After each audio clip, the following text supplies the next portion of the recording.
Durante el embarazo, el cuerpo de la mujer crea condiciones ideales para el crecimiento y la protección del feto. Sin embargo, incluso la placenta, la principal barrera entre madre e hijo, no puede impedir el paso de las nanopartículas de plástico. Un grupo de investigación liderado por Antonio Ragusa realizó un descubrimiento histórico al detectar microplásticos por primera vez en la placenta humana. Sus investigaciones demostraron que el plástico puede penetrar en un lugar donde nunca antes se habían encontrado materiales artificiales, el propio entorno donde comienza una nueva vida. Estaba en un lugar maravilloso de Italia, en Cerdeña, un sitio llamado Piscinas, en Sulcis, en el suroeste de la isla, donde se encuentran las antiguas zonas mineras. Es un lugar muy remoto y hermoso, donde no hay absolutamente nada a 6 o 7 kilómetros a la redonda. Mientras caminaba, de repente vi en la playa unas cosas brillantes, coloridas, relucientes. Le pregunté a mi esposa, ¿qué es eso? Ella me miró un poco sorprendida y dijo, bueno, es plástico. Yo respondí, ¿plástico? ¿Cómo puede haber llegado el plástico hasta aquí si no hay nada en 7 u 8 kilómetros en ninguna dirección? Ella me miró de nuevo, con una expresión que dejaba claro lo poco que yo entendía, y dijo, viene del mar, por supuesto. Y en ese momento algo encajó en mi mente. Si el plástico puede viajar por el océano y acabar en lugares tan remotos, entonces también puede llegar al interior del útero y, por lo tanto, al interior del cuerpo de los bebés. Naturalmente, a partir de esa intuición, comencé a seguir esta línea de investigación. Soy ginecólogo. Ayudo a traer bebés al mundo. Así que conocía los plásticos tanto como cualquier otra persona, hasta cierto punto. Pero comencé a leer y a estudiar. Y me puse en contacto con algunos científicos que trabajaban con microscopios. Una de ellas era una profesora brillante que trabajaba en el lado opuesto de Italia, en la región de Marche. Ella utilizaba un microscopio Raman. Un microscopio Raman permite examinar tejidos y determinar si contienen plásticos en su interior. Ahora lo llamamos plásticos por simplicidad. Pero por supuesto, el término plásticos abarca una amplia gama de materiales. Hay decenas y decenas de plásticos diferentes.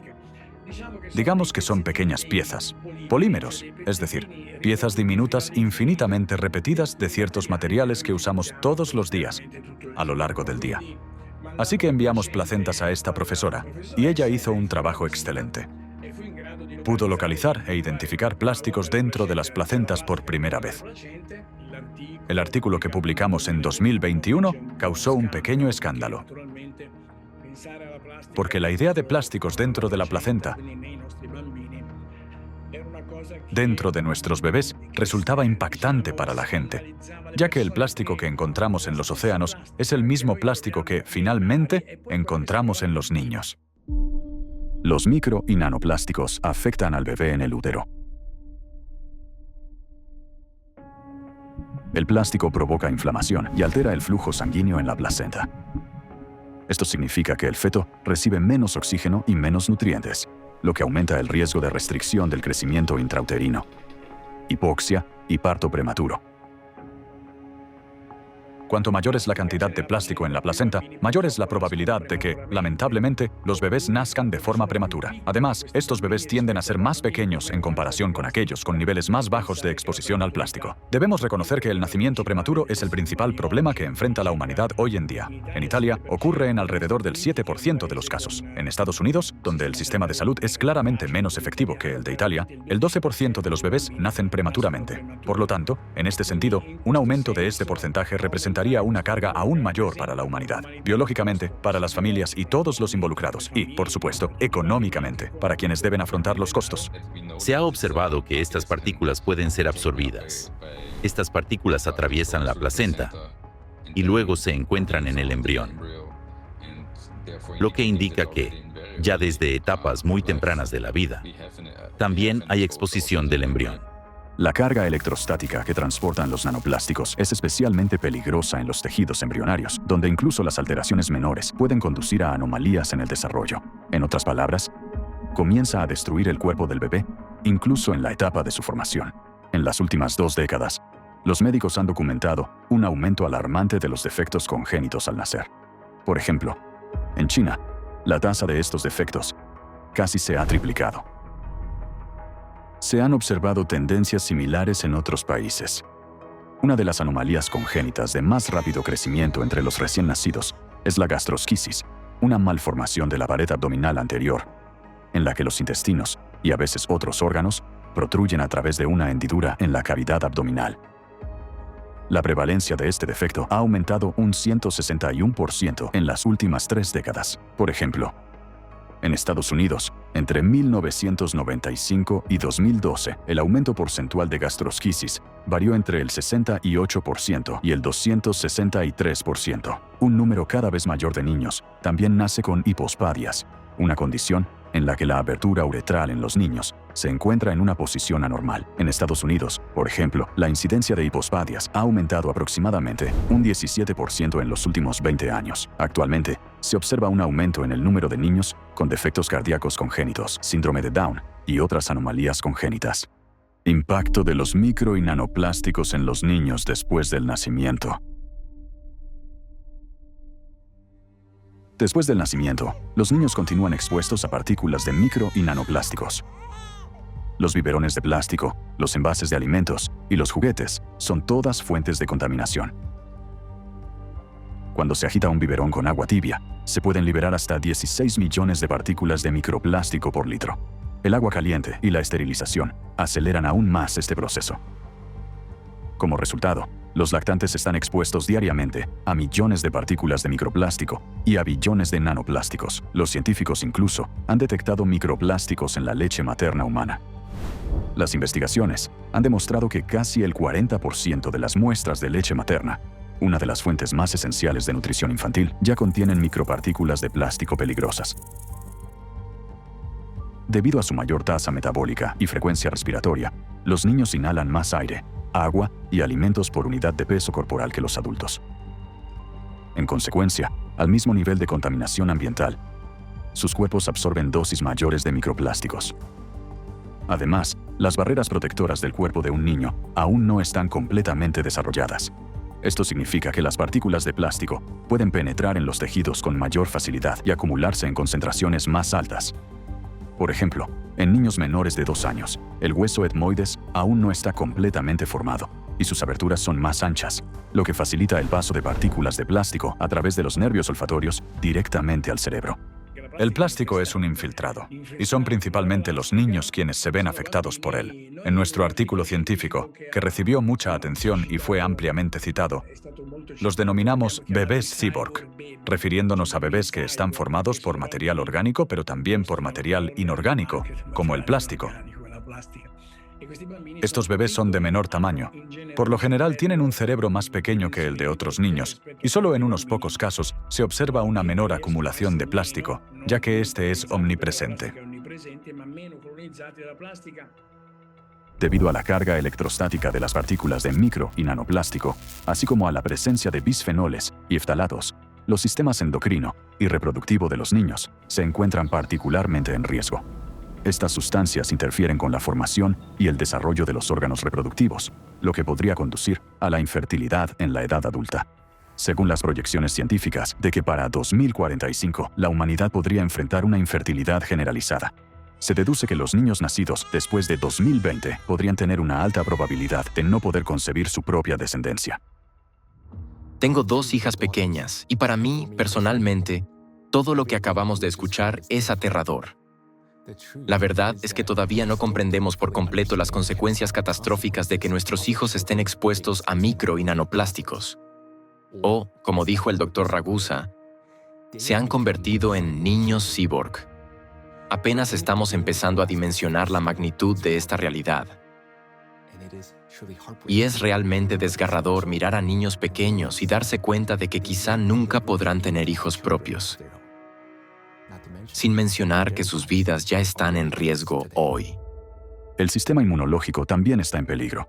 En la primera infancia, aún está aprendiendo a distinguir entre amigos y enemigos. La exposición a los microplásticos puede alterar este proceso, aumentando el riesgo de alergias, eczema, intolerancias alimentarias e incluso enfermedades autoinmunes. Pero también tiene consecuencias a largo plazo, ya que la programación celular determina enfermedades que luego se manifestarán cuando la persona alcance la edad adulta. es decir, a los 40 o 50 años. Y se trata de enfermedades que actualmente están abrumando e incluso dañando por completo nuestro mundo.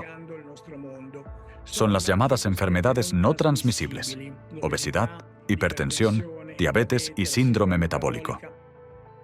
El cerebro de un niño es especialmente vulnerable durante los primeros años de vida, un periodo crítico de rápido desarrollo del sistema nervioso, en el que se forman las neuronas y se establecen conexiones neuronales complejas. Sin embargo, el nanoplástico cargado electrostáticamente puede interferir con estos delicados procesos al inducir inflamación, dañar las células nerviosas inmaduras e impedir su desarrollo. Como resultado, la memoria, la atención y las capacidades de aprendizaje pueden verse afectadas, y puede surgir inestabilidad emocional. Con el tiempo, esto puede manifestarse como ansiedad, dificultades de aprendizaje y episodios de agresividad. Además, los estudios indican una posible relación entre la exposición a los micro y nanoplásticos y el desarrollo de trastornos del espectro autista. Dado el extenso daño que los micro y nanoplásticos, cargados electrostáticamente, pueden causar en el cuerpo humano, los científicos podrían necesitar prestar mayor atención a su papel en el rápido aumento de las tasas de autismo. Para mí, como padre, es desgarrador darme cuenta de lo verdaderamente indefensos que son nuestros hijos. Los micro y nanoplásticos comienzan a afectarlos desde el mismo momento de la concepción. Persisten a lo largo del desarrollo fetal y continúan su impacto después del nacimiento. Lamentablemente, las enfermedades que ya hemos mencionado no son las únicas condiciones que los micro y nanoplásticos pueden desencadenar en los niños. Según las estadísticas, el síndrome de muerte súbita infantil se encuentra entre las principales causas de mortalidad en menores de 1 año. Se trata de cuando un bebé aparentemente sano muere de manera inesperada, y la causa permanece desconocida incluso tras todos los exámenes. El número de estas tragedias está aumentando rápidamente. Por ejemplo, en Estados Unidos, entre 2020 y 2022, el número de muertes infantiles súbitas se incrementó en un 12%. Es insoportablemente trágico cuando no hay manera de proteger a un niño. Micro y nanoplásticos y el síndrome de muerte súbita infantil. Dado que los nanoplásticos pueden provocar inflamación crónica en cualquier tejido al que penetran, pueden alterar la formación de las conexiones neuronales incluso antes del nacimiento, incluidas las de las regiones del cerebro fetal, que controlan la respiración y la función cardíaca. Después del nacimiento del niño, la influencia dañina de los nanoplásticos cargados electrostáticamente continúa. El sistema nervioso de los lactantes aún se está desarrollando y permanece inestable. Por lo tanto, incluso pequeñas alteraciones en la transmisión de señales pueden provocar paro respiratorio o cardíaco. Estas mismas funciones suelen verse afectadas en los lactantes que han fallecido por el síndrome de muerte súbita infantil. Además, cuando los micro y nanoplásticos dañan las mitocondrias, las células afectadas producen menos energía. Para compensar este déficit energético, las células aumentan el número de copias de ADN mitocondrial y expanden su población de mitocondrias. Los estudios han demostrado que los niños que murieron por el síndrome de muerte súbita del lactante presentaban un mayor número de copias de ADN mitocondrial en la corteza cerebral en comparación con los grupos de control. Este hallazgo sugiere que el número de copias de ADN mitocondrial podría servir como un biomarcador en casos de síndrome de muerte súbita del lactante. Así, la exposición a los micro y nanoplásticos podría representar un factor clave en el desarrollo del síndrome de muerte súbita del lactante, así como en una serie de patologías que conducen a la mortalidad prematura infantil.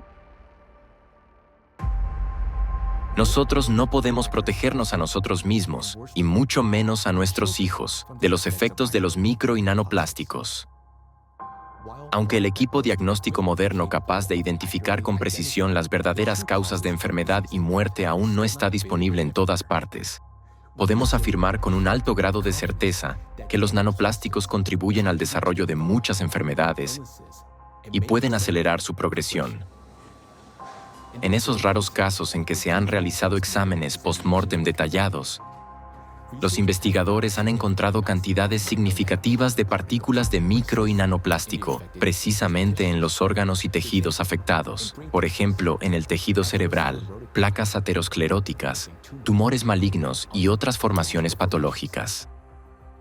Pero a pesar de millones de muertes cada año, tales investigaciones sobre la presencia de estas partículas plásticas se llevan a cabo solo en casos aislados. Existen dos razones principales para ello. Primero, muchos laboratorios simplemente carecen del equipo necesario para detectar de manera confiable micro y nanoplásticos. Segundo, los médicos e investigadores rara vez consideran la posibilidad de que estas partículas puedan influir en el desarrollo o el desenlace de una enfermedad. Como resultado, los informes médicos continúan registrando diagnósticos conocidos, aunque detrás de ellos puede ocultarse un factor pasado por alto: el impacto de los micro y nanoplásticos en el cuerpo humano. Entiendo que escuchar esta parte de nuestra investigación puede ser difícil. Para mí también lo fue, créanme. Pero el impacto de los micro y nanoplásticos sobre todos nosotros no es algo que podamos seguir ignorando. Esta es una crisis que ya está en marcha, una que permaneció desapercibida durante tanto tiempo porque la amenaza ha estado actuando silenciosamente desde dentro. Cada día. No hablo de cada año o cada mes, sino de cada día. La cantidad de micro y nanoplásticos a nuestro alrededor sigue aumentando. Los grandes desechos plásticos se descomponen constantemente en partículas más pequeñas, y estas partículas finalmente entran en nuestros cuerpos a través de los alimentos que comemos, el agua que bebemos y el aire que respiramos. Esto significa que con cada comida, cada sorbo de agua y cada respiración, enormes cantidades de nanoplásticos ingresan a nuestro cuerpo y comienzan su trabajo destructivo. Sus efectos nocivos sobre nuestras células crecen en proporción directa a su concentración. Y esto es un hecho científico.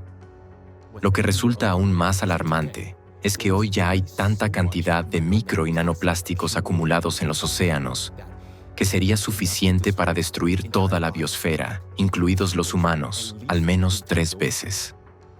Cuando escuchamos sobre amenazas de tal magnitud, nuestro instinto es huir de ellas. Y lo entiendo. Puede parecer que la única respuesta lógica es eliminar por completo los plásticos de nuestra vida, o mejor aún, llevar a nuestras familias a algún rincón prístino de nuestro planeta. Pero, ¿realmente eso resolvería el problema? De hecho, ¿a dónde podríamos ir para escapar de los micro y nanoplásticos?